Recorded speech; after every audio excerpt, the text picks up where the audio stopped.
as I drive through the half-deserted streets on my way to do my weekly shopping and join my fellow shoppers as we queue up for the limited items in the shops. I can't help but feel I'm in some kind of alternate reality that I can't quite accept.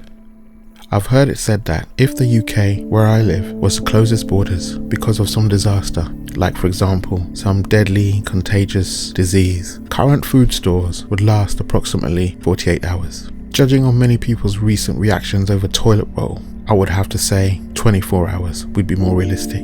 If that were to happen, I would imagine the government wouldn't tell many people in order to prevent panic buying. However, in this age of social media, the news would get out and panic buying would rid the shops of food within 24 hours.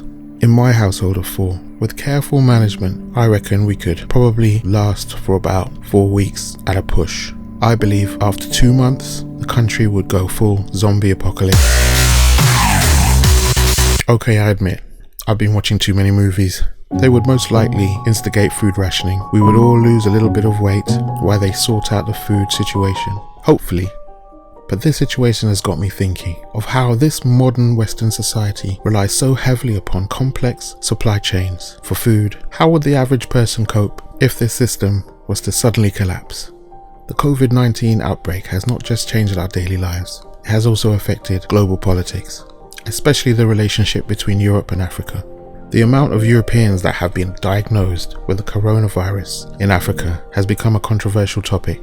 Following the positive diagnosis of 2 white French nationals, one Senegal newspaper questions whether France was out to coronaize its former colony. With around 15 deaths to date, compared with Europe and the USA, Africa has hardly been affected. Many governments on the African continent have begun implementing travel bans to prevent Europeans from bringing in the infection. This turn of events has caused many people to consider the irony of Africans turning away Europeans, when in recent times it's been Europeans stopping young African economic migrants from entering Europe. During the Ebola crisis, Europeans blocked Africans from entering Europe even when their countries had no cases of Ebola. There are several possible reasons why the coronavirus does not appear to have penetrated Africa in the way it seems to have affected the USA and Europe. Africa's hot climate could be a factor.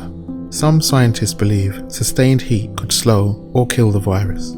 Another factor could be the young population. In Europe, the average age of the population is around 43, whereas the average age of the population on the African continent is around 19. The research so far suggests that the older you are, the more dangerous the coronavirus can be.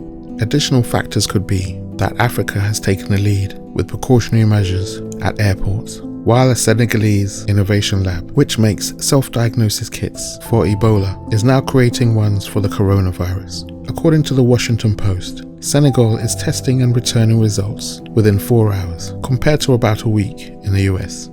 Whatever happens now, it's clear to everyone that COVID-19 has changed the world forever. I'm fairly sure that by the time this outbreak is finally under some kind of control, the eventual cost to global businesses and governments will be in the trillions. Have you found that being quarantined with your family is a good thing or a bad thing? What do you think about the irony of Africans turning away Europeans? Do you think that heat makes a difference to the coronavirus? Do you think the younger population makes a difference? Answer in the comments below. If you like this video, please subscribe.